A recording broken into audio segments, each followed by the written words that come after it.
football. We're back again with another video. Hope everybody is doing well. I got a wonderful panel for you guys today. We're going to be talking about everything going around, all around football, with Benjamin Sesko to Manchester United, Garnacho to Chelsea, Eze to Arsenal, Palhinha to Spurs, and of course, the major story of the day, maybe the major story of the window, Alexander Isak. Will he or will he not leave Newcastle to...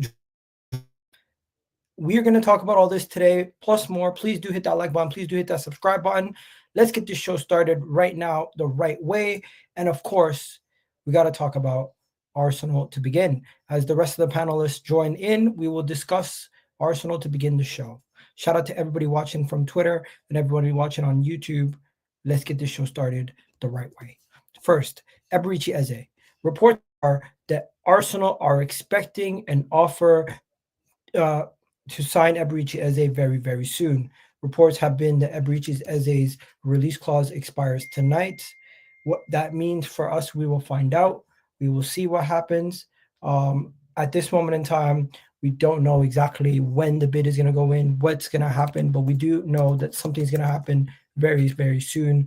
This is none other than the friend of the show, Ben Jacobs, reporting this. And of course, you also have Eberechi Eze currently playing and getting a clever assist in an international friendly for Crystal Palace. This is him getting the assist right there.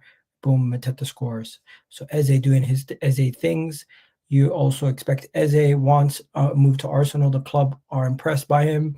Arsenal's valuation for Eze is much lower, so negotiation be moving things forward. This is from James Ollie. Fabrizio Romano had this to say.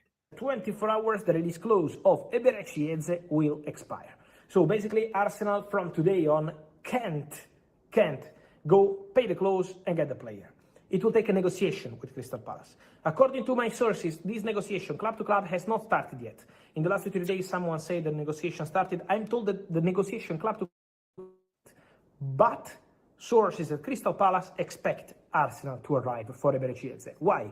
Because Arsenal have been in contact for months now with the agents of Eze, because Eze is very appreciated by Arsenal, because Arsenal still want to add the player if they will have the opportunity to, and Eze is their favorite because they spoke to the player several times, and the player is also very keen on a move. So Palace expect Arsenal to arrive. Let's see when, let's see how this conversation will go, what they can do, but now the clause has 24 hours. Then the story is going to be over in the next hours, basically, for Eberechi Eze in terms of the release clause. It's going to be over for the clause, not for Arsenal, because Arsenal remain absolutely interested in the player. Boom. So that's what Fabrizio Romano has to say. We got a Crystal Palace fan in the building here saying that his release clause does not expire tonight. Very interesting. Let me know, what do you think of the situation? Do you think Eze will leave Crystal Palace? Do you think he'll join Arsenal? Let me know in the comment section what you guys think. Personally, for me, my whole thought on this whole situation is Arsenal let it expire and let it pass the release clause. Does that mean we're not going to get Eze? Does that mean we're still going to get Eze?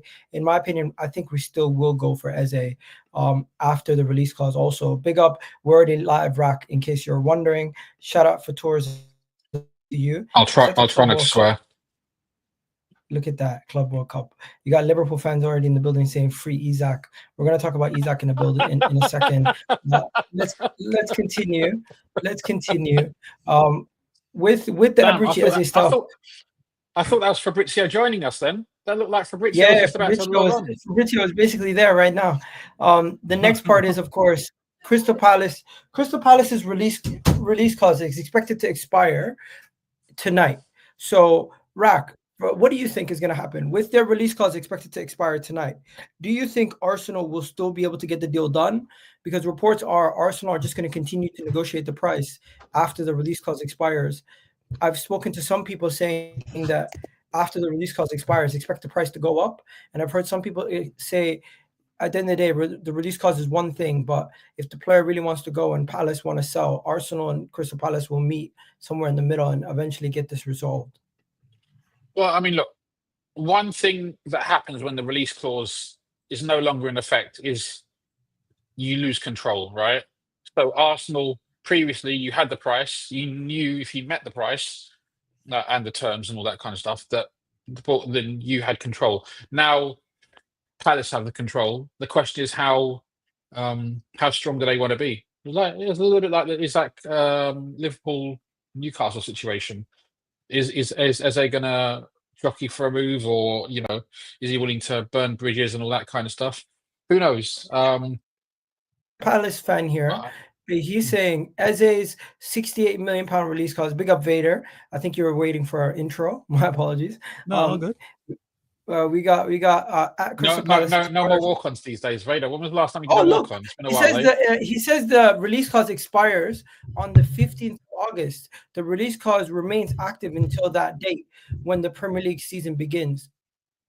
Interesting. I don't know about that one. I know Sam Mokba was like a tier 1 because like he was very reliable when it comes to Chelsea needs, from what I know. So but this is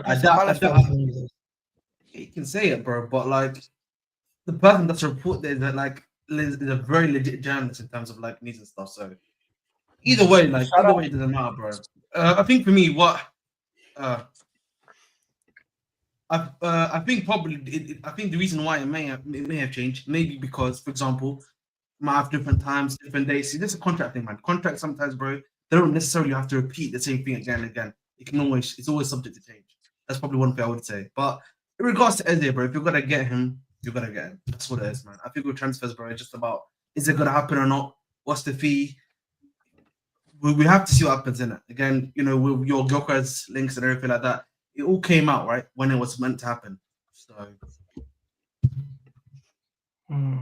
Ahmed, welcome all both the Ahmeds and of course Rak.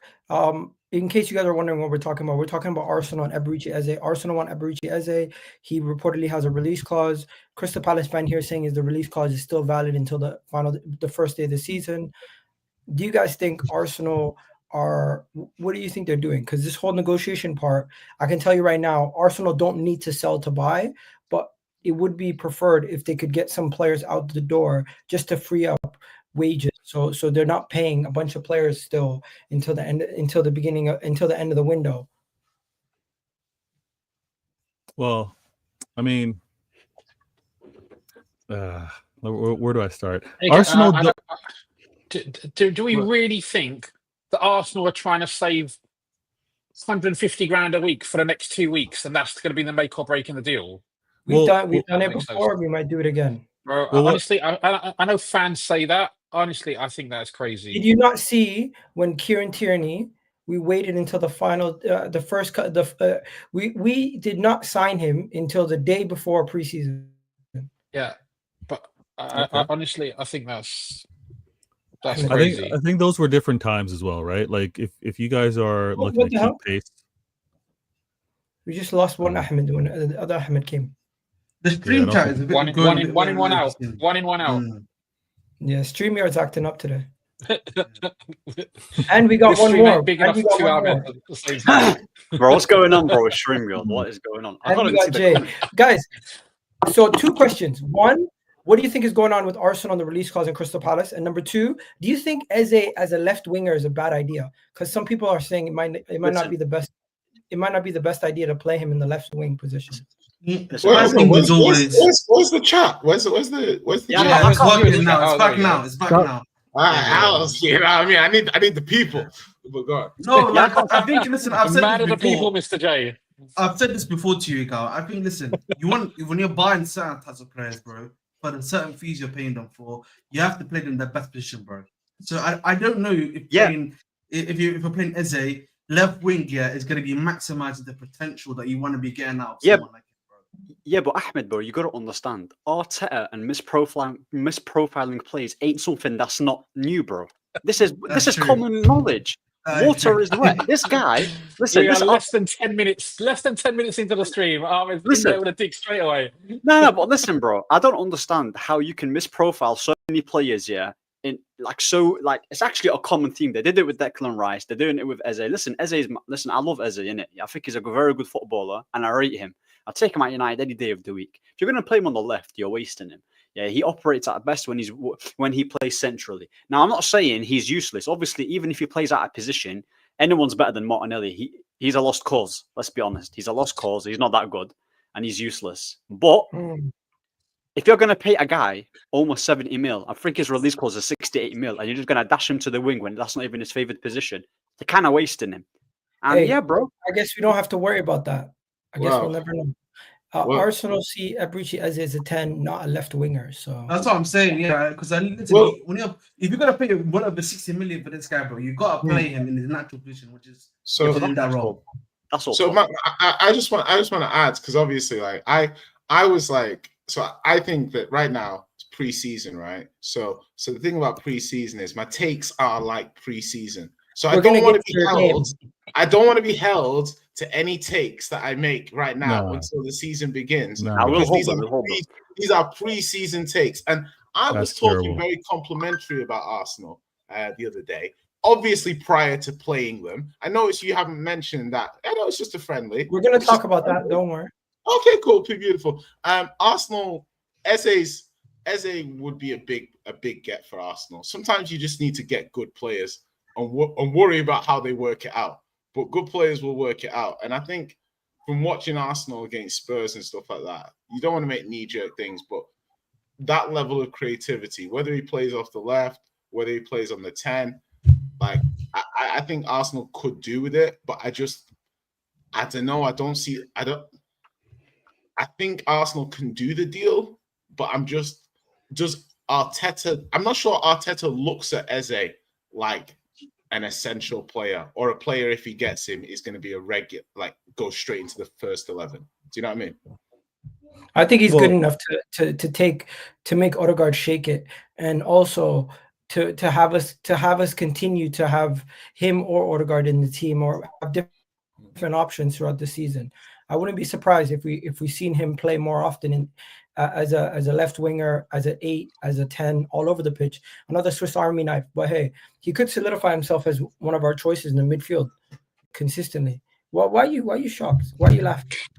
The terms that you come out with, it's just he's just a Swiss Army knife. You never heard that?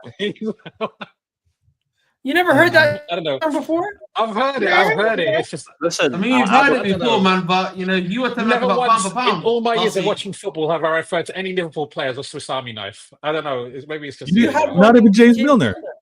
Yeah. Milner. Milner's like the proverbial Swiss Army knife. He's the best example of that. No, that specific term, the Swiss Army knife, is just it hasn't entered my footballing lexicon. Hey man, it's entered today. I think making Odegaard shake means like worry, like shaking his boots. Take me back to school, yeah.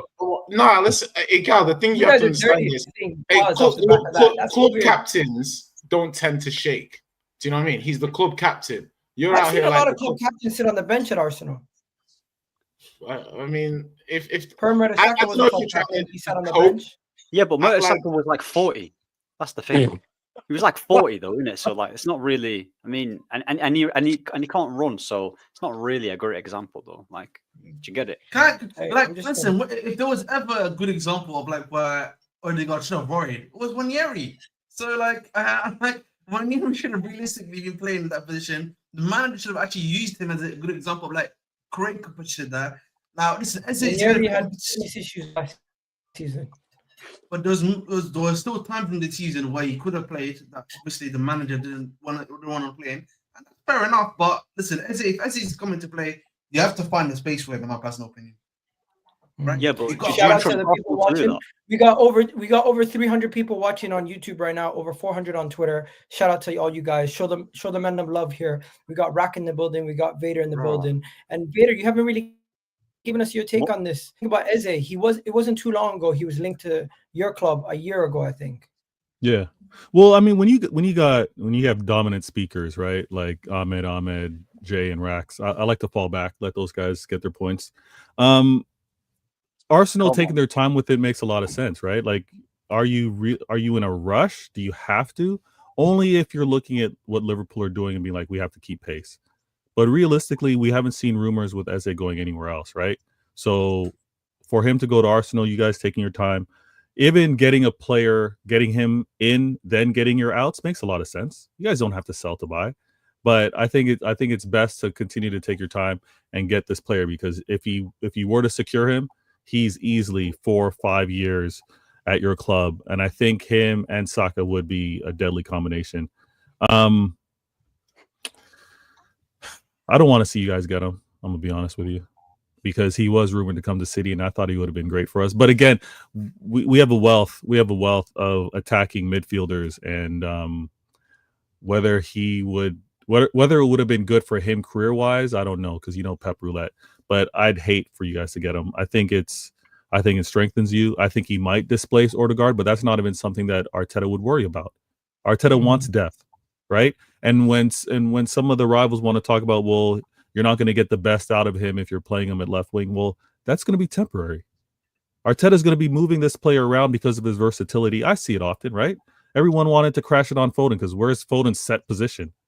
Well, if he's on the pitch, you got additional skill. You got an additional skill set, additional quality on there, and you'll make it work.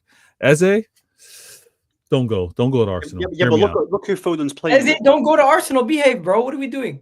Yeah, Don't I was happy recommend to not let you to speak stop until this. you came in with that last one. Listen, he is an Arsenal fan. He's a former Arsenal academy player. Doesn't mean And it. when he got let go at 8 years old, you got rid of him. You got rid of him. when he got let go at 8 years old, he cried. Wasn't That good was- enough. Loyalty in football, man. Wasn't it good enough? There's no That was loyalty in football, That man. was his dream. That was his dream. Wasn't and he cried. Martinelli in the United Now, Academy? So, You know what they say? They say in life, follow your dreams. He's following his dream to one day play for Arsenal.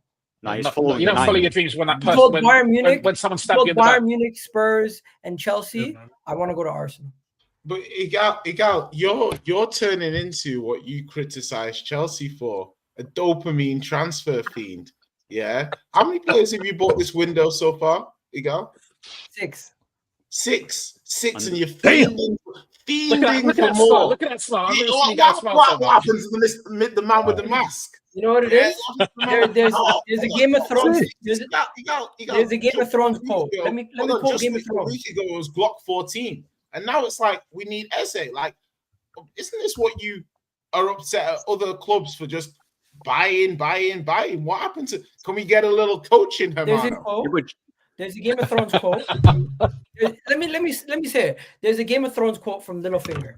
It doesn't matter what we want. Once we get it, then we want something else. It's just simple. Speak for yourself, but go on. That's not a famous little finger Let's quote. be honest, like whenever- Liverpool transfer whenever window. someone Which says season? what they Well, that's want- season 1, episode 1 pilot. No, it was actually when he took the Stark girl to go see her aunt Robert, in that place where there was the big hole. Lysa. Aunt Lysa. it Yeah, probably means season 4. It's probably season 3 or season 4. Yeah, I don't remember what season, but I can show you guys the exact quote. I literally pulled it up right here. I needed to make sure I quoted it correctly. Listen. I just want to just say, man. You know me, I always tweet out some gems. So We guys, don't need to listen. follow We me don't on need to Twitter. tweet out. I don't think there's a need to be tweeting out. The Game of Thrones quotes about football. It's not that serious, in my personal opinion. But I will say, you say but that I will to people, say, they'll get mad at you. I don't care. That's my opinion, man. Listen, people sometimes are a bit too deep. They're too deep in the hole. You know what's not deep? Preseason. Because Arsenal just lost to Spurs. What a and people have been transition. taking it a little bit too far. But you know what, Jay? Your team beat us for the first time. For the third time this decade. And let's talk about it. Whoa. Okay. You're doing it like that. Whoa. Yeah. Yeah, what an Doing intro. What an And two of them were preseason, by the way. That's a nasty Or- handover. Go ahead, Jay. Deal with that. The thing is like I don't like preseason's preseason. I said before the game, if we win, fantastic. If we lose, it's just a workout. You know what I mean? So you're never really playing a friendly against your biggest rivals or local rivals. It's never a friend. And the way the teams went about it, and both teams put out, and the kind of minimal changes and stuff like that, the teams were taking this relatively serious. They were. So for me, the good things is we looked stable, we looked solid. We were clearly the better team in the first half. Like we probably should have been 2-0 up or something like that. So calm. Obviously Arsenal put us under pressure. We defended well. Didn't really do much offensively second half, but Arsenal weren't really able to break us down. So for me, it's nice to see the teams able to defend well, structured. able to create chances against a very good defense. Early bragging rights, would you say? Yeah, early bragging rights. You know, something good to look forward to going into PSG. It was a good performance. It was a lot, like really positive. Lots to be happy. Not the attacking stuff wasn't really there, but set pieces was quite interesting. We created a lot from set pieces. Arsenal created nothing, which is very interesting considering Arsenal are the set piece team. And we were able to negate their set pieces and also create a lot from ours. So that's in a short period of time. That's very interesting to me. But yeah, great win. Like decent performance. Happy. Fair. I like that. Thomas Frank in phase 1, beat Arteta in phase 7. That's all I've been hearing. So I'm enough about the banter. There's one super chat here that's obviously banter. We got to get it out of the way. Shout out to you. He says, why doesn't the Game of Thrones quote apply to your trophy cabinet? Because we haven't won one yet. Once we get one, maybe we'll want more. As for this, I love Ange, because he's removed us from these points that people make. Like they use Arsenal now instead of Spurs. They don't use Spurs in these references anymore. They don't talk about our trophy. Relax, you still haven't won a league title in your parents' lifetime. That's fine, bro. But you won one 20 years ago. Don't you feel bad flexing something 20 years ago? You haven't won one in 50. Gmail didn't exist. No, nobody on Gmail has ever emailed somebody saying, "Hey, Arsenal won the league."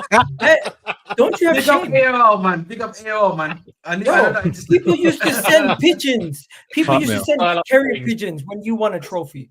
When you last won a league title. Listen, I'm not claiming to be some savant of winning trophies. All I'm saying is, since you won the Premier League title, the biggest trophy in North London was the Europa League that Spurs won this season. So that's a statement of fact. Yeah, that's bad. For the third biggest club, claiming to be the third biggest club in England, that's bad. That's bad. So what are you claiming to be? I don't claim those titles. I let you guys play around with that. I already know. Oh, so no need to add on. You're piling on. You're piling on. Okay. It wasn't necessary.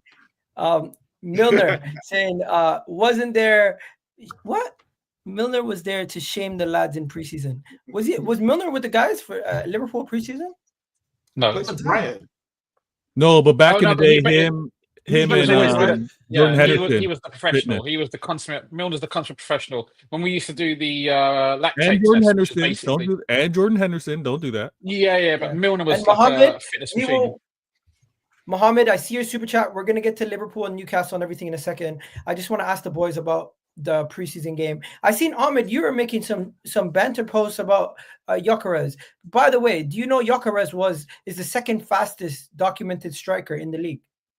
Wait, which Ahmed? Me or what do you mean? Like pace? Or Chelsea? They did in his training session. My first question is, what do you mean by documented?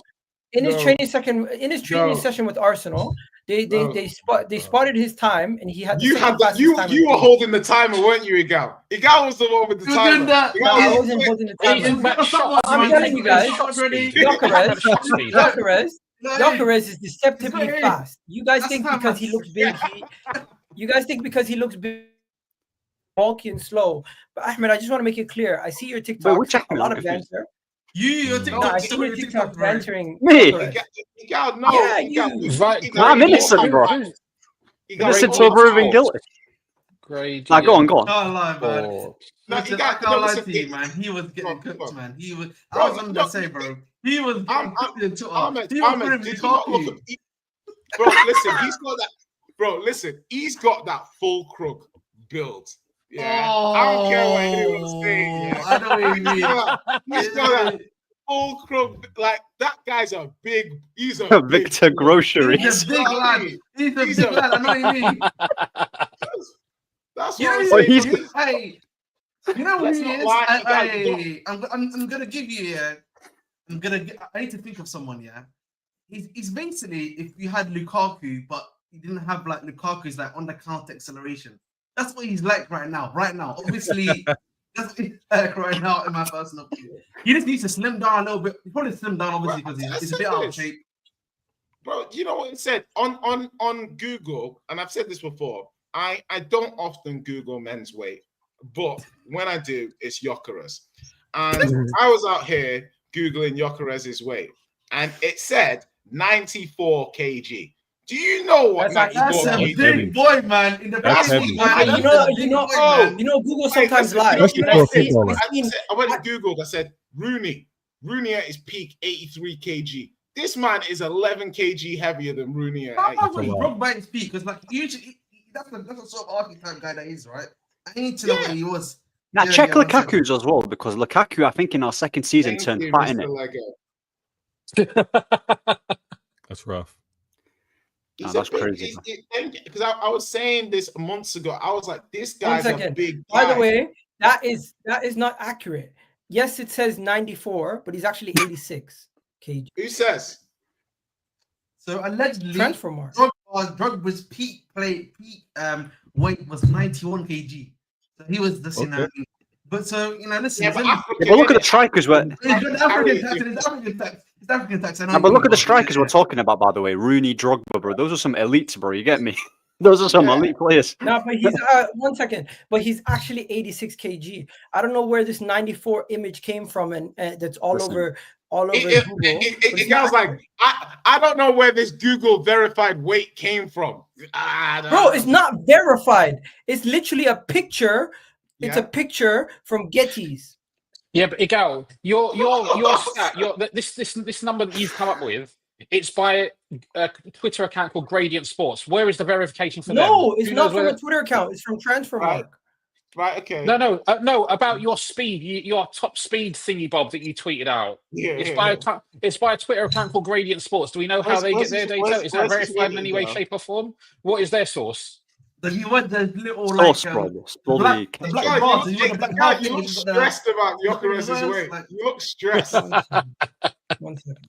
You know what? God, this is the before we- most stressed of it all stream. Listen, You're like, I know Nah, we're talking about Gyökeres. Listen, you guys can say whatever you want. At the end of the day, I know it's not true, and what I can show you is How do you statistical know it's not facts. true? You don't know. That's the whole point. You don't know 1 it's not second. true. None of us do, to be fair. Bro, 95. A guy who's 95 kg is not shredded like Gyökeres. By the way, Oh. second fastest striker. He clocked the time. How much? How much? You know what bodybuilders bodybuilders weigh? then? You know How- what yeah, He clocked bodybuilders the what- time then? of 35.26 kilometers per hour. Okay, listen. You know what? Yeah, I'm willing to move past this because I want to actually ask you a question here. I'm not a results-based guy when it comes to preseason. So I want to hear what are your thoughts on the performance and how you thought about the tactics and stuff. That's what I want to hear from you. I don't really care about the result. How do you feel about I it? think Let's look if at the you preseason.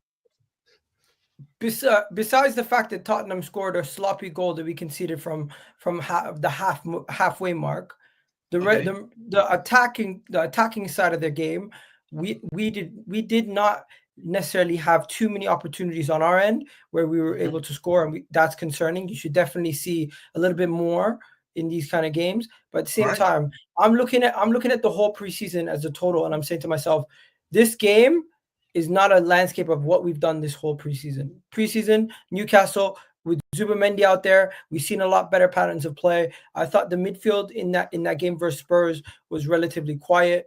I thought the attack, we didn't get the ball to Kai Havertz enough, and when we did, he wasn't doing anything with it. Martinelli was very limited, and he was quite poor in his game. Saka was double teamed. He didn't really do much either. So I'm looking at these guys and I'm saying, what are you guys doing to get these guys more involved in the attack? As for the overall play, I thought for majority of the game, it was like Spurs held onto the ball for like 5 minutes with a little bit better possession than us, but majority of the game was 50-50. They scored their goal. They hit the bar. They had the better chances. Tottenham had the better overall game, in my opinion. But at the end of the day, neither team really ran away with it. I'm looking at Spurs saying if they had this much better performance, but they really didn't capitalize on it. And Arsenal, we conceded a sloppy goal. And you keep saying sloppy goal. Who's at fault for that goal? Raya shouldn't have made the pass to somebody who's in the middle with three people around him. Make a pass out wide to one of the other guys. But you love it. You love it when Lewis Skelly's doing his little Dembele. No, but Lewis Skelly got fouled. It's not his when he fault. gives the ball away, Yeah, No, now no. he shouldn't be doing Lewis it. Kelly got fouled. He got put in a dangerous situation. It's called a hospital pass. If you give somebody a hospital pass, you are at fault for giving them a hospital pass. I think You're it's his throwing him a touch that let grenade. him down. I don't think it was the pass. He threw him a Touch grenade. let him down. I can't lie. No, I His think it was his killed touch him. that let him down. His His touch touch let him killed down. him, Nah, yeah. bro. I agree with Raya threw you him a now. grenade. Raya threw him a grenade with 2 players around. His touch didn't lay him down. He actually got clipped by Richarlison, and that's why he probably was the lightest of touches. regardless. anything. I'm not even complaining about that. I'm just simply saying it's not the midfield. It's not his fault being thrown into the fire in the midfield by a goalkeeper that's completely out of position.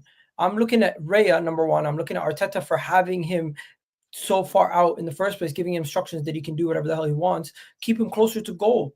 It's really scary. I've been saying for a long time he could potentially get lobbed, or he could potentially get somebody coming from distance and score a goal over his head, like we've seen with Ramsdale. And I don't know if it's instructions, because it seems like it's instructions, but I wouldn't necessarily have our keepers that far up involved in the team. Keep them closer to goal, keep them closer to their box, and you won't necessarily have these kind of incidents. But hey, if we're going to concede 1 or 2 goals like this a season, I'm not going to be happy. Yeah. I know. I hear you. I know that obviously when I had But the there are tournament, some positives to take away, and I don't think people care about those. no, people care about the positives as well as the Listen, negatives. I mean, listen, the positives. Last minute, I'm asking you for your opinion, mate. What are the positives? Yeah, let's see the positives, bro. What were the positives? I asked for your opinion, man. I want the full breadth. I watched the game too, so I'm really curious what your positives were. I was like, I seen 3 different types of build-up play happening, and we were practicing things early in the game, and it worked quite well. First of all, the first part of the game, we were going very direct, and you had Declan. the long balls. You had Declan Rice going. You had Declan Rice also drifting out wide, letting the winger cut inside, and we were attacking. You were trying different type of experiments with the attack and how certain players occupy space throughout the game. And I thought it was interesting to see more of our wingers occupying the inner half space, and Declan Rice being the person who overlaps onto the wing and being a little bit more attacking to start the game. As for Norgard, I thought Norgard, as much as people criticize him, I thought he was okay. I thought Norgard was going to be a good signing, bro. I thought he was okay defensively, and I thought he was actually decent on the ball. It's just people really not a good show until Ahmed says I told you so. I don't think people. I think people are really onto him heavy because he's not. How many touches did Declan Rice have in 77 minutes? That's what I want to know. How many touches? Oh my god! That's what I want to know. Because I read, yeah. Listen, all I'm saying, yeah, is that this guy averaged 13 accurate passes, and had 30. Yo, Ahmed with glasses is killing me today, man. Or 70. Listen. One second. Listen. You see the way he said that? Let me look into my little book. Hold on. The way he said that, you would think Declan Rice had 50 passes and he only. Listen, let me cook. Yeah, listen, let me cook. The man had 17 passes. 17. And he was occupying a position where he was playing on the left wing, and he was coming in as a left midfielder, playing more wide. So basically, what you're telling me is just a bunch of cardio. That's what you're telling me. Just a bunch of cardio, and then that's it. Nah, he had over 30 touches. Ahmed's killing me, yo. Bro, 30 touches, yeah. 30 touches for a central defensive midfielder who's supposed he was to be not playing as a central defensive midfielder. Okay, a midfielder. Okay, even better. As a yeah. left 8. Listen, wait, what you saying, bro? Listen. He proved his argument. He proved his argument. 1 second, yeah. The guy averaged, yeah. Listen, the thing is with Arsenal is I'll start to clock it. Once I start wearing these glasses, I can see through you guys. Yeah, I can see you. I can see right through these Arsenal fans. Arsenal fans, yeah, bro. I feel like you know Professor X and X-Men when he gets that massive cerebral thing and you can see everyone, bro. That's how I'm feeling. My God. Did you like see the whole world? Bro, I can see everything. He's got a cerebral magnifier. He's got the cerebral magnifier on. Listen, my corneas have been reopened. Yeah, I'm telling you. Like I said, You have a Declan Rice agenda, man. No, it's not Declan Rice agenda. It's just the thing is that there's certain players that Arsenal fans like to scapegoat, yeah, because it's very easy to cook the Martinellis, the Havertz, the so on, blah blah blah blah blah blah. But the favourites, yeah, it's like they are immune to criticism. I don't know. I've started to notice it with certain players. Your Bukayo Sakas, your Declan Rices. You can call out what your did 100. Declan Rice do to deserve criticism? I mean, how can a midfielder, yeah, for 77 minutes, average only 30 touches, and he had literally 13 accurate passes. That's shocking for a midfielder. If that's Caicedo, because the whole game ran through Odegaard. Norgard was our DM. He only had 16 passes himself, less than Declan Rice. there is no midfielder, a midfielder who having 30 touches for Norgard was the DM and he had 20 touches. Bro, the Norgard's not great either. So Igal, hold on. I don't know if that's a good thing though. Igal, remember post my Pape Al Hilal Matasar, game? who was the man of the match, had 38 touches. He had 8 more than Declan Rice. What are we doing? Yeah, but how many minutes did Pape Sarr play? Pape Sarr played the whole game, no? 50 No. and 80, 85 minutes. Pape Sarr played 85 minutes. Yeah. No, No, Sarr played the full game. Sarr did play played the full game. 85 minutes. Declan Rice played 77 minutes. The difference in touches was 8. What are we doing? Well, what we should be doing? Hold on. Why are we Why are we I don't nitpicking? care. Wait. I actually want to ask you a good question. This is actually a good question, by the way. If you talk about minutes, I think, if I'm not mistaken, correct me if I'm wrong, I saw that Saka played around about 80 minutes, right? 77 minutes. Something like that. So yeah. So essentially, it's pretty much the same. But like the point I'm trying to make is that's a lot of minutes for a guy. Obviously, that's just recently come back from injury. Obviously, yes, he's had a break and everything of that sort. Are you not worried that we're kind of going back to the same old situation here, where we're given quite a bit too many minutes? Like, do not think it's better to like be easing him on with these minutes, particularly after such an injury that he's had? Like, hamstring injuries are very bad injuries, so I'm a bit surprised by the level of like intensity that you kind of bringing in. Bro, his last game was June. Bro, his last game was June 10th. His job as a professional footballer is to be prepared for the preseason. And if these games are there to help you warm up and be ready for preseason, why are we going to be nitpicking about how many minutes he gets in preseason? When the season starts, he's going to be playing 90 minutes. You have to be ready to play 90 minutes again. You've had a month off. What are we doing, Ahmed? It's not a concern. It's not a concern that Saka's playing 77 minutes. What I'm worried about, what I'm concerned about is we have multiple substitutes you can make. Arteta didn't make his first substitutes in 60 minutes. I'm 68 minutes. I'm like, you can make more substitutes in preseason and just try more things. But guess what? Because it's Tottenham, because it's Newcastle, because it's teams that we play in the Premier League, I don't know if we can really go out there and take it as lightly as we would if it was, I don't know, who did Liverpool play? Yokohama? I don't know. I mean, they played another Japanese side. I forget the name. Was it the but tire it doesn't company? Yeah, it doesn't matter. You got No, it's not Liverpool the tire had- company. No. What's the Liverpool had a name? season. Liverpool had a season where they didn't win any of their preseason games and went on to have a Yes. very good season. It doesn't matter what you do. The in invincible preseason. season, we didn't win a preseason game.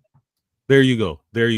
But the one thing that's important, and just to be consistent, I had a poor game in Al Hilal. You looked at my defense and you said, you know what, I'm not really concerned. That was with a competition.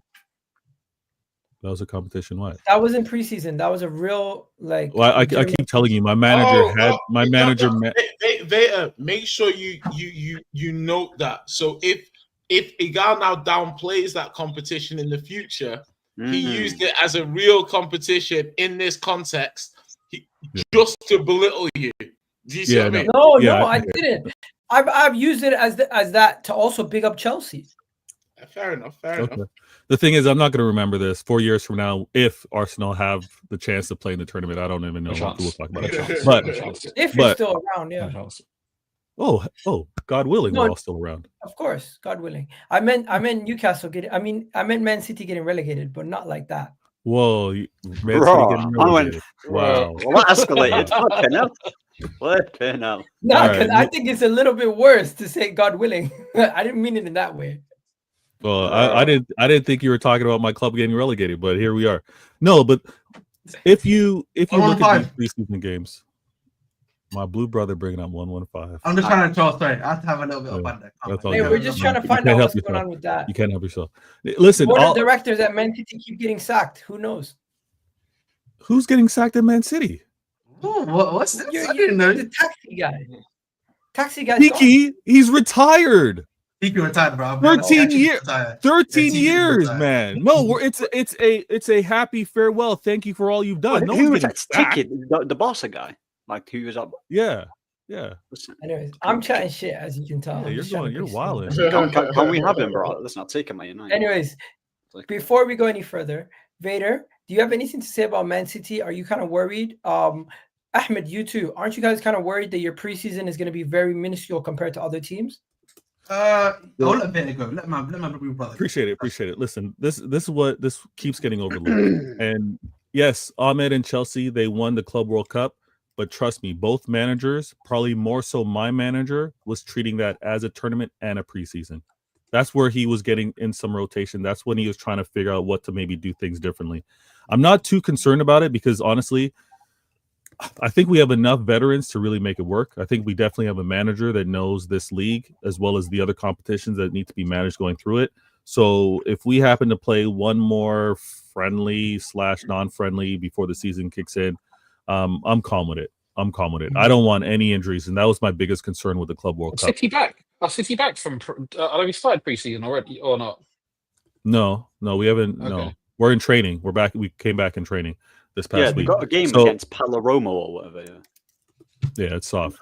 But when it comes down to like concerns, the only thing that's worrying me is trying to keep pace with Liverpool.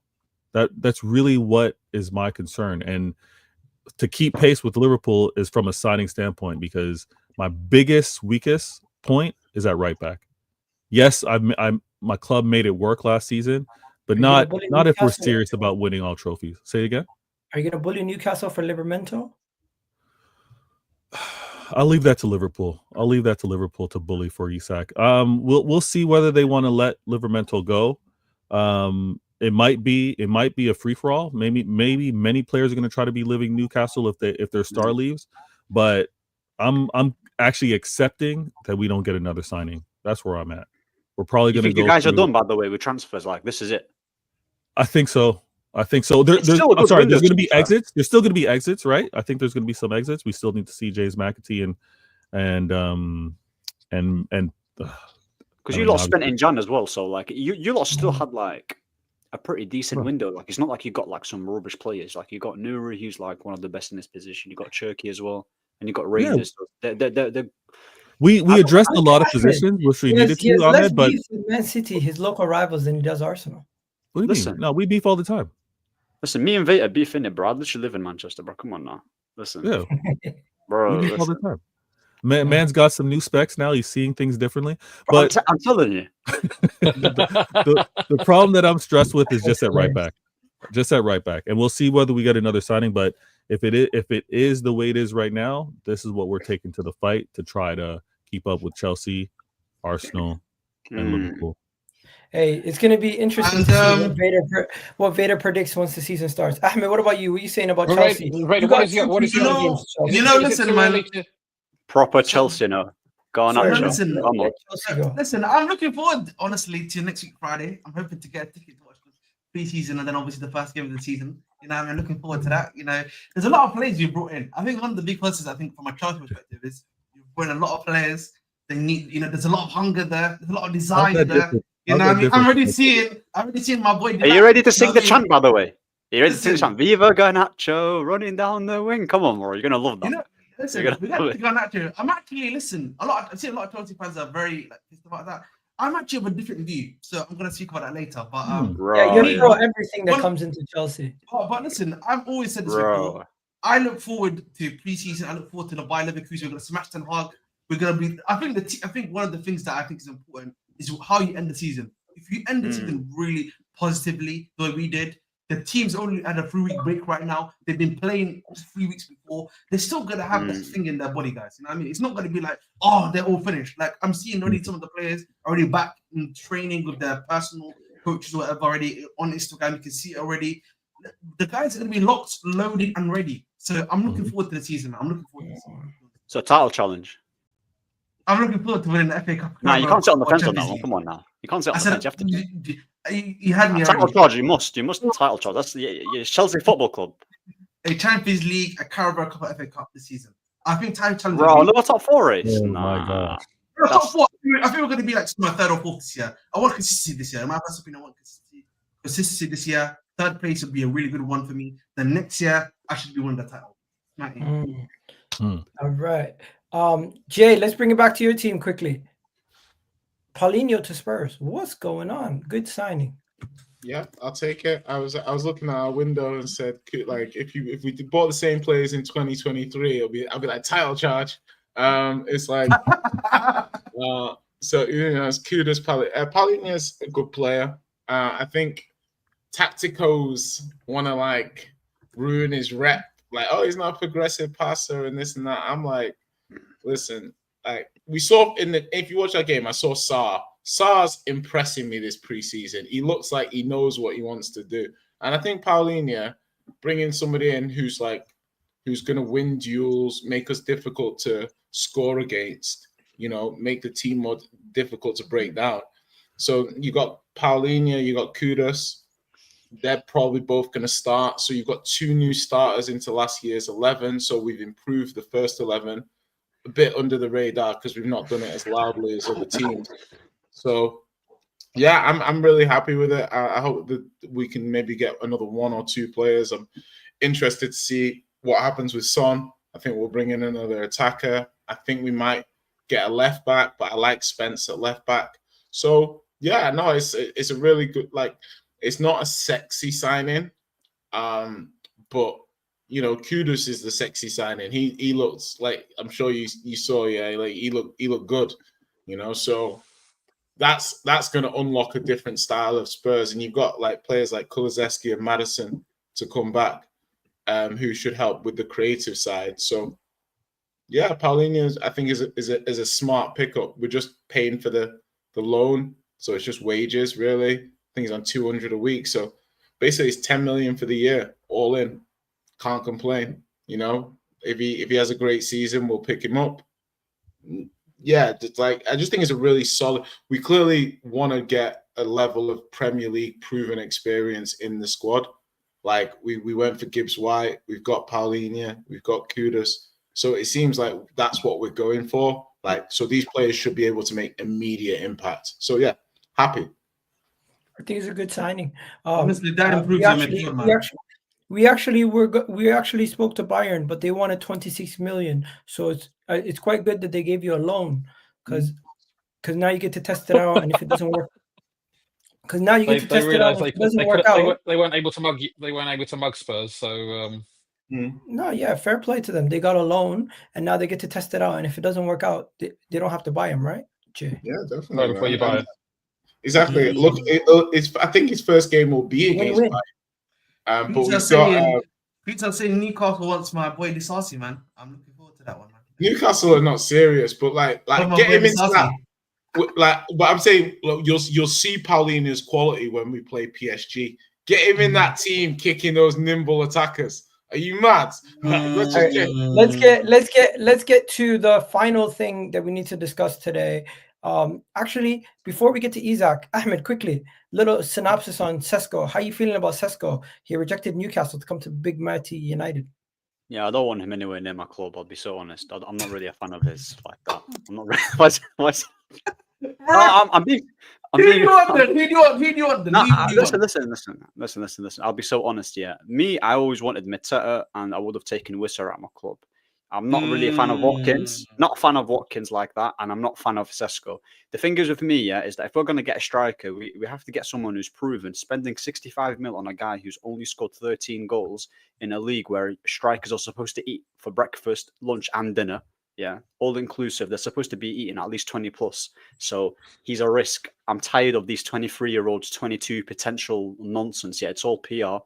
I want my strikers, yeah, who can also bag and got a good hold up. And I believe Mateta has proven that at Palace. And I believe Wissa, you saw that connection with Mbeumo. Yeah, he's, to be honest with Wissa, like, there's a lot of players we're going to be losing for AFCON, him, Diallo, and so on. But those are the type of strikers that I would have liked. Realistic strikers, because I like Ekitike, but listen, right now, yeah, we're 15th in it. We're not going to be getting them type of players. So, I'm not a fan of Sesko like that. Not a fan. Fair.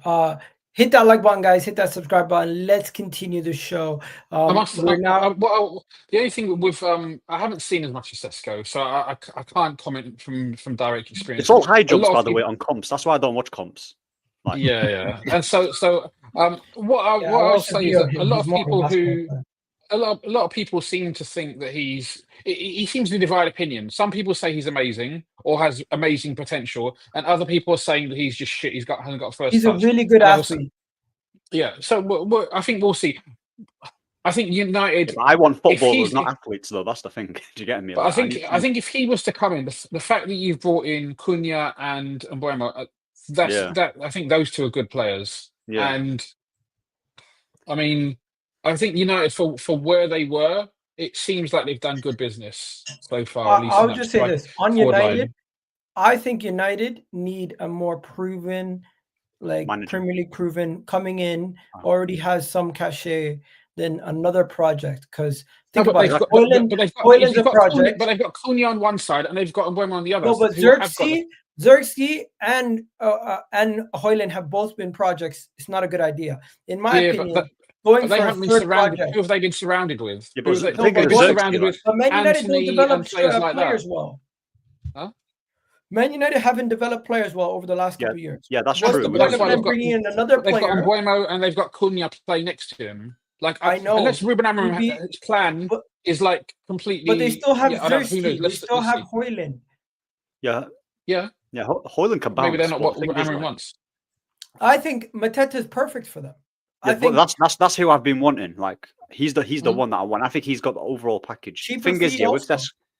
Yeah, but that's what I'm saying. But the thing is with Sesko, yeah, is that like, yeah, he's not got the greatest touch and he's not amazing at link up, yeah. But if his role is just like get in the box, whip it into him, yeah, like bro, come on, I'm not stoked. I want to see some real football at United. Like, do you get me? I want to see some. But Oh also, my but goodness. also, I Leipzig, like Leipzig also from anybody, Leipzig but not had a Man really United. Leipzig had a really good season last season, right? We know Leipzig over the last 7 or 8 years, Leipzig have always They consistently got regressed. Champions League football. This is the first time they haven't got Champions League football. So whilst people again will crash on him for only getting 13 goals, how much of that is his fault and how much of that is this just a team in general being dysfunctional? I don't know. I'm just asking that question. I think Yeah, maybe that. Yeah, Well, you know we'll what see, it is, we'll yeah. My We'll thing with United is that they obviously wanted Sesko, so they've interested in Sesko, Watkins, and Watkins. Jackson. Right now, realistically, of the three, if I was United, ideally, I think Watkins would probably be the best scenario, right? Yeah, they're ready made Maybe- now, but even They're already still, made now, but like, listen, Watkins is just nah. if you don't want Watkins, then I would probably say second best is Jackson. But again, that's everyone's opinion. Look at Look this guy at him! Look at him trying to trying to move his Yeah, second. but I hand thought goods. Chelsea fans liked Jackson at one point. They've done a 360 on I him. I know, Just can't like, lie awesome. to you, man. Yeah. Getting 2 red cards in 4 games and almost costing us. bro, you guys are. Don't think it's helped. You guys don't show your players Ruthless, some bro. love. Chelsea are Don't put this up ruthless. They sacked the title-winning manager in the locker room. Like they don't care. Bro. That was a different Chelsea, but No, yeah, so I does get what you're anyone saying. here actually listen? I don't watch Sesko week in week out. Yeah, I've seen a couple of matches, wasn't convinced. He might be If you decent. sign Sesko and he does well, he is probably the best ball striker you've had at your club since RVP. If he does well, Ball striker. also when it comes to his physical athleticism, he will score a different a catalog of goals that you've not seen in a long time. He is able to score aerially. He's able to score long distance. He's able to score Bro, I've seen close it. range. Did he just say Sesko will be the best thing ball is, striker since Sesko- RVP? The thing is, Sesko's like he's offbeat though. There's times Ridiculous comment. where there's times where This is he offbeat. I don't know. there's Is that a good times where thing? he's I don't know if that's a good thing, Joe. there's times where he's completely offbeat. It's about can he connect the dots? Can he? So continue a to player like develop? Sesko, who you're saying is offbeat and like he needs to connect the dots here with a team that's unstable as my club United. Do you think it's smart to go for someone who needs stability? It sounds like I a think player it's needs better for him to stability. go to Newcastle, and I Yeah, think it's better for Newcastle you is guys to more- go for Mateta. Yeah, Newcastle is more stable in terms of like their team is like And they'll everyone knows what develop they're him. doing. And they'll develop him. Yeah, they'll probably will develop him, but obviously, like when United come knocking, and then Sesko is like, you know what, Bun Newcastle, I want to come to United. Like he might just come here, but I don't know, man. For 65 mil, is a lot of money, isn't it? Like 75 million euros they're asking for. I think that's a lot of money, man, for a guy who's. If you can handle him not necessarily being at his best, I think he's good off the bench though. Like he could be good off the bench. If you can handle him not being at his best and paying that kind of money for him not to be at his best for the next year and a half, then maybe We've got But resale value on him. Yeah. Like I as don't in know. like, I sell it, wouldn't necessarily spend that kind of money. Vader, people are asking you to speak. Listen, the Sesko news, everybody's had a shot at him pretty much. So what I find funny is when the rivals that were kind of rumored to get him talk good, talk poor. Listen, it's a player that needs to prove himself in the previous point blank. That's all he needs to do. Now, everyone's been shopping for the same ingredients. Not everybody can get the same ingredient though, right? So now the fact that Gyökeres has gone to Arsenal, everybody's got to kind of move around and get different targets. I think he's going to do well, in my opinion. I think the fact that everyone's getting kind of like everyone's strengthening where they need.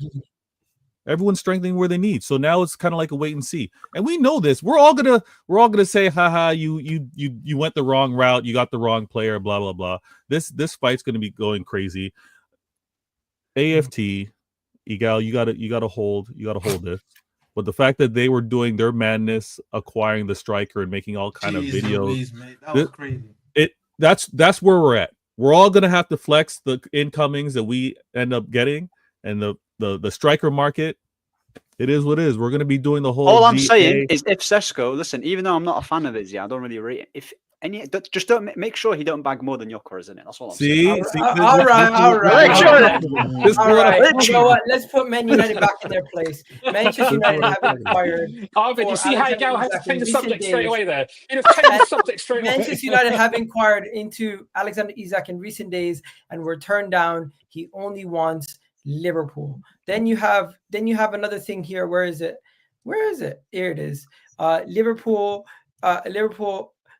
make firm Alexander Isak transfer decision after the rejection. It was an absolute crazy situation. In case you guys have not heard what happened. Also, Konate will stay at Liverpool reportedly. The defender's happy and will most likely be signing a new contract. This is probably one of the biggest things that they could have done this window also. Make sure they wrap up the Konate deal. Off the back of the Van Dijk and everything else, Liverpool have no plan to make another bid for Alexander Isak. And the nature of Newcastle's rejection. What? I said, don't believe that Liverpool aren't going to make it. We're going to get to that in a second. The nature of Newcastle's rejection will not make another. They will not make another attempt unless Newcastle change their stance. Ben Jacob reported this off the back of David Ornstein reporting. If I can find it, off the back of David Ornstein and some other people reporting that they're going to be making another bid of 140 million. David Ornstein initially reported that they bid 110 million. Damn. And the Luis Diaz sale led to them giving them 60 million up front.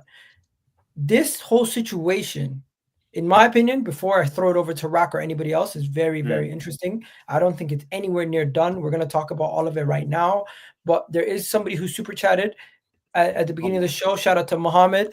Big up to you for the super chat. He said, this deal has already been agreed a while ago. And all of this is PR and assistance to help Newcastle get a striker. 135 million is what's done. And all this is for show. Richard Hughes has orchestrated it all. Wow. Imagine if this is true. I believe this, I believe Mohammed. How many of you guys believe Mohammed? I believe what he's saying. I'd like to believe Mohammed. I don't know. I think the deal is done, and he might be right. Liverpool just helping out Newcastle to get their striker in. No, but before Rax goes, but I just want to say, from my point of view, this is so interesting. I can't call it. Some of the things that they're saying from Newcastle is Liverpool have bottled this a little bit. Like, as in, they've been like, do we need Isak? Like, and what price are we willing to pay kind of energy? Or it could just be a stylistic technique that they're doing to try and force the money down. Both options are equally viable to me. Liverpool look at it like, having played in pre-season or something, you feel something different, or you see something different, and maybe you say, I don't want to spend 150 million or 140 million to get him. If we can do it at 120, okay, but walk away kind of energy. And on the other side, I'm also thinking Liverpool did lose Jota. They've sold Diaz. Yeah, like they need to buy an attacker, and he's the best attacker they can buy. So I don't know. I can't call this at the moment. I hear with what Jay's saying, and if Mohammed's right, I think it might be a lot of posturing. I think it might be a lot of like gamesmanship in the PR to not be so blatant with how much Liverpool have been flexing their muscle, flexing their spend this transfer window, right? To kind of show that, oh, you know, they're trying to do it the right way with respectable bids and they're getting rejected. This might be all for play. This might be all for show. They've already got this thing locked up. They flexed on him and said, "Here's the money," and it's kind of done. They're giving Newcastle the opportunity to try and recoup and get whoever they might get next to look respected amongst their own fan base. But nah, listen. One thing that's been clear is Liverpool have been doing a lot of things, and I'm going to say under the radar. I'm not going to say under the table. I'm not going to say with brown bags. I'm going to say under the radar. That Verts deal was done quick. Actually, if you really think about it, all their deals with Kirkez and Frimpong, those were done relatively quick. And the Verts was a surprise, and it was done. I think it's interesting to see what they end up doing with Isak. But if Mohammed's right, this is all done. Liverpool showing and being accepted for it. Doing what big clubs do, right?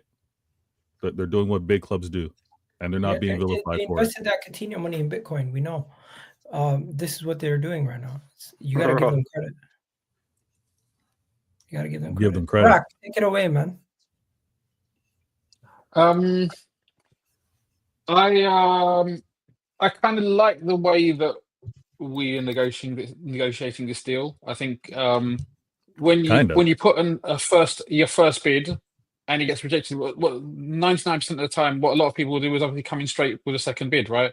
But we also know that Newcastle do hold cards in this negotiation, but the Isak situation makes it a difficult one for them. Like how much are they going to push it in terms of are they willing to try and reintegrate him? Is he even interested in being reintegrated? How motivated will he be? Obviously, he's been at Newcastle for a few years, and so they'll know his character. It's a World Cup year. If they do, but if they think that, yeah, but I mean, is he? They have the leverage. Comes back and plays it. No, but it's a World Cup year, yes. But is he a guaranteed presence in the Swedish national team anyway? Probably, right? I agree. His format.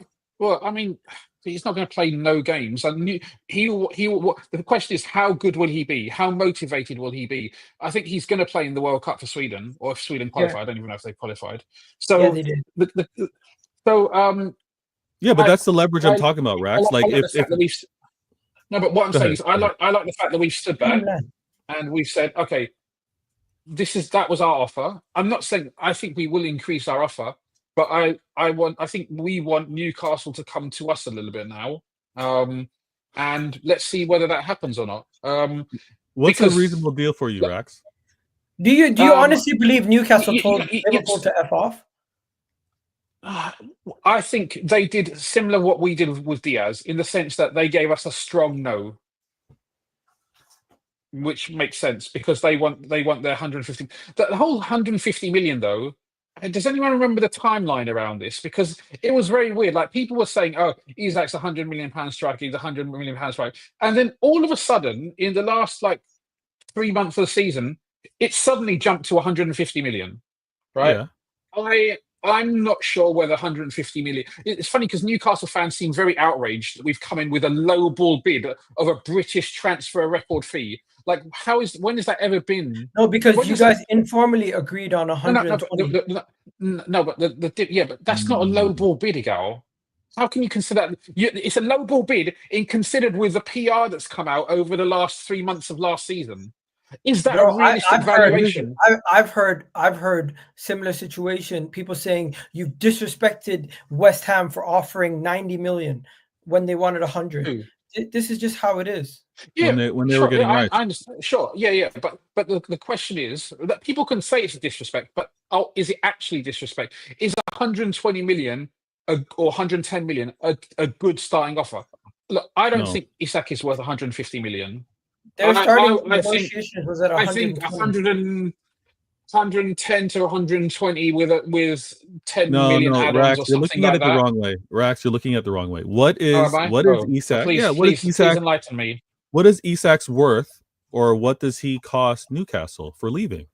That's how you have to look at these He's their negotiations. best player. You're They're trying to crown- pry them from Newcastle. What do you So- believe is the right number to pry him away from Newcastle? Okay, and what? But the question is, not the player that he was last season. What is Isak in this mental state for the rest of next season? Oh, we're How much doing of that mental need- how- state. Who how- caused how- this? You Who did. does mental state? Rax, you're doing Did too we much cause now. it? No, you're doing mental But state. We don't do look, mental state. Listen. We have to look after ourselves. I think we're entitled to put in a bid, right? Yeah. Have we been whispering sweet nothings in his ear? Maybe, maybe not. But I don't think Stop we've. it. You know I you don't think have. we've Stop done. I don't think we've been doing like a crazy madness. And You Bro, did it he's with so- Van Dijk. he's You're so doing it close with to Van Dijk, Isak. he Why has are him you on acting his brand speed new? dial, Don't bro. act brand new. You've topped up he's players so before. close to Van Dijk. What? He has them on speed dial. They speak to each other all the night. Oh, bro, what? What? What are we Rax, saying here? you've topped up players in the Shit. past before. Don't act like it would be out of the norm or out of this world if you're doing it with Isak. It's a realistic thing to throw out there. Now, the reason why I say 120. I don't think he's worth 150 million personally. I I don't think. I don't Okay, think but we'll he's pay worth 150 million. He's I worth think Liverpool definitely have unsettled the player, and Newcastle are well within their right to say, "This is our price. If you don't want to reach it, we will have to continue negotiating." Listen, as I said, Newcastle have to look after themselves, and Liverpool have to look after ourselves. Right? The question when you do a deal with these scenarios, it's about finding some kind of middle ground, if at all possible. But is it I disrespectful? don't think he's worth 150 million. I think some kind of deal would get done in and around the 130 million pound mark. How that's structured, I'm Wait. not sure. Can I Sorry, just did say you say this? 113 or is it 130? not? 130. Okay. If they've okay. said we want 120 minimum to start negotiations, and you guys say, "Okay, we hear you. Let's put in 110." That it's just like you're taking the piss. I get where they're Oh, coming it's not. from. Why is that? Again, are you taking the piss when Crystal Palace with Crystal Palace's thingy? They've It's got a to look release after clause- their it's a interests. release clause, a little bit of a different situation. No, it's not. No, because ultimately it's about the deal.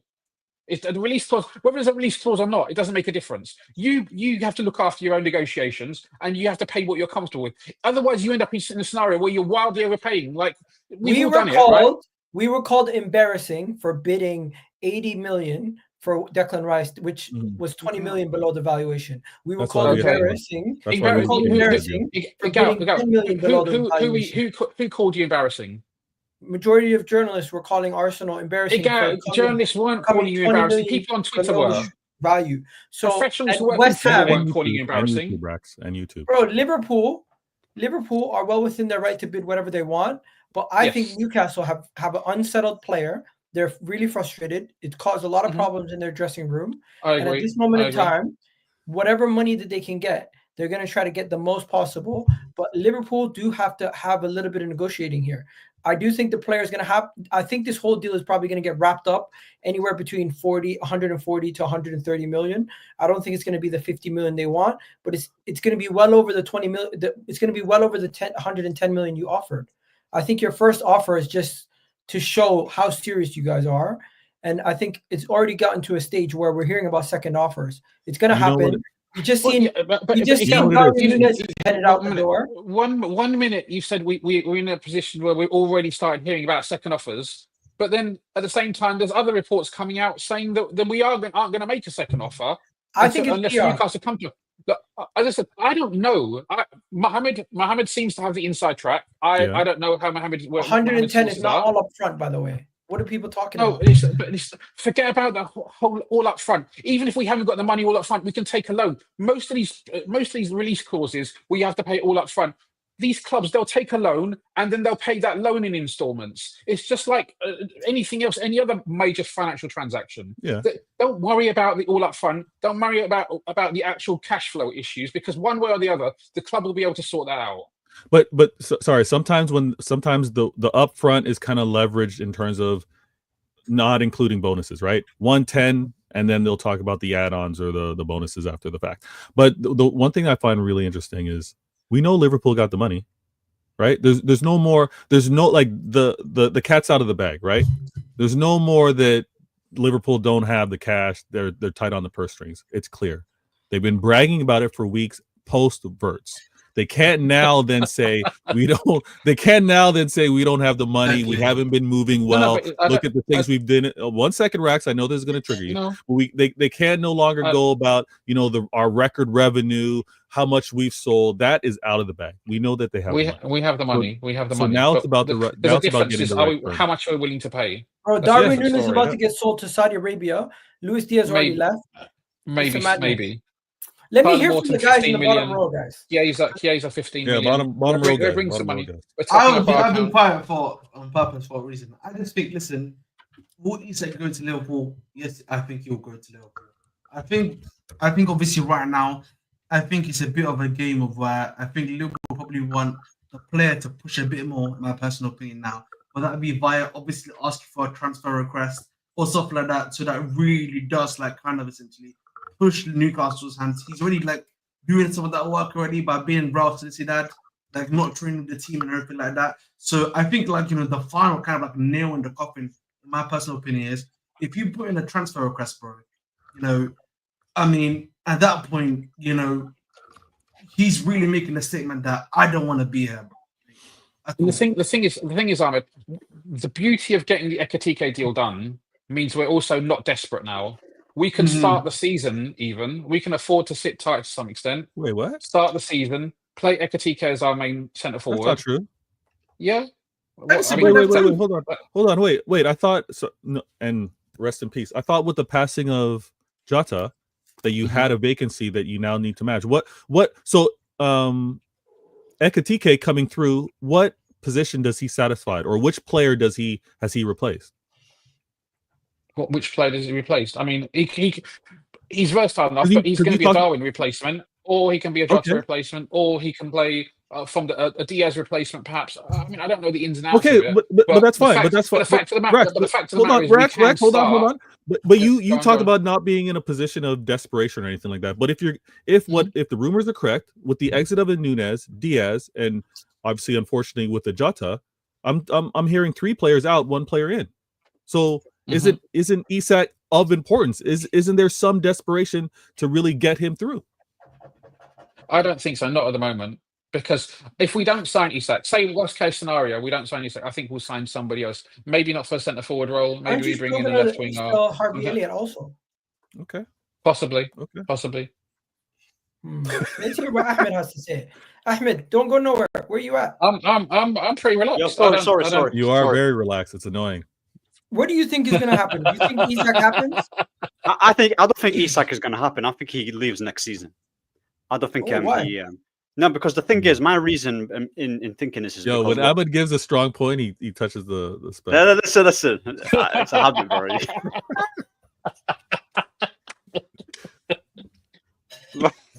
Listen. Obviously, Newcastle, they've had a diabolical window. Yeah. They had absolutely shocking. So they would want. It gets worse with Joe Willock. Did you hear? Well, there you go then. He broke his ankle. Oh damn! Oh, who? He broke his ankle. Who broke his ankle? Joe Willock. He's out for the next 3 months. Oh shit. Yeah. Anyways, Ahmed, continue. No, but like I said, they're not willing to sell him if they don't have a replacement, and obviously they're trying to get Sesko. So my thing is, I think Sesko is happening to Man United. From what Romano's saying, it's he really wants to come. So my thing is, would they really let go of Isak? Yeah, when they don't really have a replacement. I don't know, bro. Unless they go on panic and try to get a Watkins and try to get someone like a Mateta in it. So it depends. So for me, I think it's not a matter of if he's going to go to Liverpool. It's when, and I believe it's going to happen next season. Because he's still got how many years in his contract has he got? 3 years? 3 years left, I'm pretty sure. Including this one, I think. Including this one. So 3, including this one. Yeah. I really think my apologies, Bruno, if I'm wrong. Ahmed makes a good point. I think it becomes much more difficult for Liverpool if Isaac wanting to leave is odd timing as well, isn't it? Odd timing, yeah. I think if I would like Sesko to go to Newcastle, because then it does give them a bit more leeway. Of course you So do. in a weird kind of way, United, it's Man not United- Isaac. Yeah, Man- listen, yeah, United Man- stopping yeah, Liverpool. Man- Come on. no, I didn't mean like that. I mean, in a weird way, United could be blocking Liverpool getting Isak by getting Sesko, and then putting Newcastle in a difficult position. So I think there's something to be said for that. Is this Isak situation holding up Liverpool from getting the other business they need to get done also? What other business? Like what? What are the only other business I can What are think they? of? What are they going to buy? A Back- flipping country? So, or so something? listen, so the only other one that I know that I'm aware of that I know Rat can probably explain is the Gurley situation. And I don't know if people have been seeing the way Crystal Palace is sweating right now. The manager's not happy with the amount of like buying that's been taking place. Maybe clubs are just waiting to swoop in and maybe get Gurley on a cheap fee. You know what I mean? There's some. Yeah. That's what, Wait, That's did, you enough, just say, did you just say Gay's not happy with Crystal Palace's transfer window? no, I mean the manager. I'm talking about the Crystal Palace manager. Oh, the manager. Oh, okay. Because the manager wants a lot of incomings and apparently not there's only Listen. been one or two Gotcha. happened. I personally think they've had enough. He players, could innit? he could just be waiting to play the Community Shield with all his players and then start sending them off after. Maybe. Why would you want to play the Community Shield? What's that? What does that mean? Crystal What does that Palace, mean? Crystal What Palace, does that mean, bro? Crystal Yeah. Palace don't have much time left until the Community Shield. It's like 11 days, right? Bro, it's the Community Shield. It's not that. Don't deep, bro. disrespect the You community don't care shield about on man. Community Stop Shield. it. They All do. disrespect. Don't Crystal disrespect. Palace, Crystal Palace, a club who have only won one trophy in their whole history. Crystal Palace have Winning the got Community Shield is Europa something for them. League or Conference League, whichever one decision they get next week to think about, bro. That's what they've got. I think Crystal Palace are going to be quite upset if they lose Isak. If they lose what do you call it? Mateta. Eze or Gahey Mateta. right Oh. before the Community Shield, and they don't have time to replace them. Yeah, but listen, I just think for me, it's also about I think the way that I think Chelsea interested in Gurley. I know some other clubs are interested in Gurley as well. I think they're just waiting. You're not getting because- Gurley, man. because why would we not get Gurley? Explain to me why we're not going to get Gurley. We need Gurley. I don't think you guys are going to get another center back who's going to be who's fighting for England place, who's going to come into a team where there's like 7 center backs. Brother, he's going to start. I'll promise you right now, Gurley will start over an injury-prone Fofana. He's not back until December. He's going to start over Tosin and he'll start over Chalobah. Do you guys Go on, get a tell me. discount? Do you guys get a discount because he's your academy player? That's a personal term discount, you know what I mean? That's the Masala thing, the personal term discount. You know what I mean? Listen, the price tag is only 40 million. That's like Chelsea's ballpark of signing players anyway. We like to sign How old players is Gahey? Guys are like 24? 24, 25, bro. Oh, just in your wheel park. Oh. I mean, listen, great partnership. Cole Gurley, man. You know what I mean? That's a I think chance. if I'm Gahey, I would rather go to Liverpool, challenge for the league, and have only Konate and Van Dijk ahead of me, rather than go to Chelsea, where there's a smorgasbord of centre backs and defenders. I You mean, don't know what's listen, going to happen. You can say that, man, but listen, at Chelsea, we sell dreams. There's a reason why. But players come to Konate us. signing a new deal. Konate signing a new deal. Does Konate signing a new deal change Gahey's mind? At Chelsea, we do. Listen, we can Does sell. Where dreams come true. Konate signing a new deal Listen, change at Gahey's Chelsea, mind? you are guaranteed a trophy, man. You know what I mean? That's one thing I can say for you now. You're guaranteed a trophy. Does Konate I'll say that signing a other new clubs. deal? Does Konate signing a new deal change Liverpool's mind of going for Gahey rather than going for a younger, maybe? Has that even been player? confirmed? I've not seen Konate pen to paper. I've not seen Konate 2029 or 2028 or whatever it is. Konate is going to So- stay. With all the stuff Liverpool are doing, it's a statement of intent that players like Konate are going to end up. You might staying. do a trend. Who knows? You might do a trend 12. There is no way he's leaving Liverpool. I mean, listen, Trent. That's what Trent they said decided to about leave. Trent. Yeah, I don't. Trent is- let's yeah, just- I mean, yeah, man. I Anything also is let's possible be- in football. We got the And I- report today that Barring- Konate is staying. Why are you guys all of a sudden saying Konate is leaving? No, but staying just means he could stay and Yes. not extend the He contract. could just stay another season, bro. It could be this Hey, is the last season. Let's hear what Jay has to say on the Isak situation before we wrap up, guys. So yeah, no, I was saying before, like Isak, if you're Liverpool, like I'm looking at their Big up, team Jay. and I'm thinking to myself, Isak is obviously like whenever I think of Liverpool the favourites, you just think to yourself, Isak versus Salah, Gakpo, and you're like, okay, like who's beating that? Like really? Do you know what I mean? And it makes me think it would be wise of Liverpool to get Isak over the line.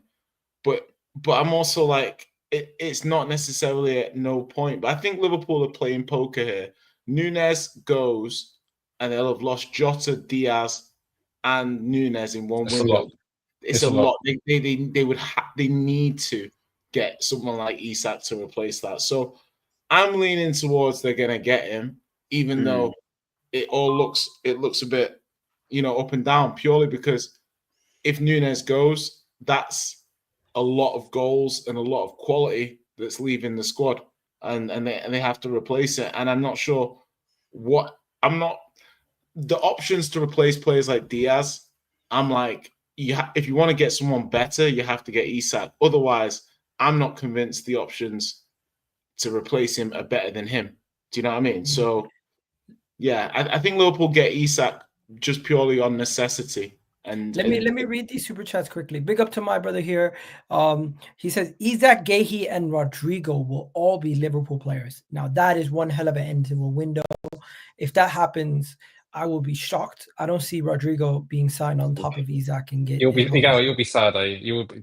I will be shocked. I didn't say I'll be sad. I said I'll be shocked. You will be sad though. I said I'll be shocked. Isak, 120 now, was 120. Now he's 150. Since you stole Ekitike. Oh, so since you took Ekitike, they're trying to charge you premium. Interesting. And then this man here says Morton, the 150 million price tag was mentioned like for the last 3 months of the season. That's when the 150 jumped up to 150. So okay, so D Brown, you're a little bit off there. This one doesn't make sense, guys. Is he saying Adam Morton plus 15 million? Tyler Morton looks like he's going to be sold to Lyon for 15 million. Diaz money 75 million, and Nunes, I don't know, but let's say 50, 60 million. Where's Tsimikas going? To go. Tsimikas, they're talking about him because we've got 3 left backs, right? We've got Robertson. The more the merrier. Yeah, what do you mean the more? That's just an Arsenal thing. That's just you guys that love left back. No, Chelsea have multiple fullbacks also. No, okay. Chelsea have like Kukurea, and that's like it. Chelsea are signing. We only have 4 fullbacks, bro. Kukurea. You're just signing Heiko now. Yeah, but that's Kukurea, because Kukurea was that only left back, bro. Yeah, I would love to. You guys had Chilwell. You don't want to play him. I would love a Rodrigo loan with an option to buy. Crystal Palace, man. As harmless as mentioned. Sorry, what'd you say, Rack? I'd love a Rodrigo loan with option to buy. That would be that'd be very nice. If anyone gets Rodrigo on loan, I'd like that a lot. Oh my god! You know my theory? My theory on Rodrigo is Man City. If they can move off Grealish, any way they move off Grealish, they go hard for Rodrigo because they've always wanted him. No way. Has there been many leaks links to him this summer? I've had it muted a little bit, but not by anyone of substance. I spoke to my boy Kiko Suarez. He still believes Arsenal is going to sign Rodrigo, and I'm like, I don't see it. I just don't see it. Your tier 1. He says tier 1. Yeah, Kiko Suarez up pretty up there with Ornstein and Fabrizio. I can tell you right now that you're not signing Rodrigo. I'm not even. Well, I'm not even one star. I'm not even at ITK. Hey, you know what I mean? Tell me who's going to win the league also, just so I know you're wrong. Pardon? Who's going to win? Who's going to win the league? It's preseason. I told you my takes are very inconsistent at this moment in time. I had you. I had Arsenal, genuinely, up until I played you and I saw you guys, and I'm like, nah, I'm not. Nah. What am I thinking? Because the thing is that whatever the issues I feel like Liverpool might face this season, are they better than the rest? And I'm like, probably, because if I'm asking you to suddenly win, yeah, I'm asking your team to just suddenly win when you've not won in the last 5 years. It's a leap of faith. I'm a Tottenham fan. I don't need to do that for you. I don't need to give Arsenal a leap of faith. So I'm going to go with Liverpool and go with City even second. And currently, Arsenal are in 3rd place for me next season. I think we're in a good position. You don't know what's going to happen. That's true, but I think we're in a good position if we get the recruitment. Oh, you need a centre back. If Liverpool don't get a centre back, I can't with good conscience say you're going to win the league. I Woo! do. Let's get As has been mentioned, we are totally revamping our forward line, and it sometimes takes time for that kind of change to happen. Like, don't get me wrong. The great thing is we have a playmaker like Wirtz who's going to connect a lot of players together, and I think he's the gel. And obviously Salah, the main goal scorer, the mainstay, he will score and he will assist as well. So I think that's helpful. But it is a little bit like last season. I said when Klopp left, I was like, look, Klopp is unquestionably one of the best managers in the world, and we're replacing him with Slot, who is right now not considered that. But sometimes a change of voice in the dressing room and doing things a little bit differently can make a difference, can freshen things up. This is another way to refresh, but this is kind of arguably like major surgery, and sometimes major surgery requires a bit of a bit of adaptation. All So I have to say I hope is we can hit the ground running. this is going to be one of the most exciting starts to a season, with Manchester United rebuilding, Spurs getting a bunch of reinforcements and a new manager, Chelsea looking like they're trying to go for world domination in a couple of years' time, Man City trying to bounce back from not winning the league for the first time in 5 years, and Liverpool, can they do back-to-back, and can Arsenal finally get over the line after 20 plus years? Ahmed, I know you're about to say something smart. What do you want to say? So I just want to say shout out to Man United, best club in the world, and shout out to everyone. See this kit? I love this kit. I'm just on buying kits in it and vibes. That's all. I'm just gonna enjoy. And sit When back. did Ahmed become a top red? Crazy, bro. Listen. It's a new season, man. Like I said, I've already the figures with United. I've already accepted that we're shit. So why stress myself? I can't stress myself off next season. We're gonna wrap it up here, just- guys. Big up Jay. what- Big up everyone. I gotta wrap it up. I'm gonna send you over to Saad. Tell Saad we're gonna win the league, and Martinelli's gonna start on the left wing. Peace out. Sad guys. is Arteta out as well. That's crazy. He is. Mm.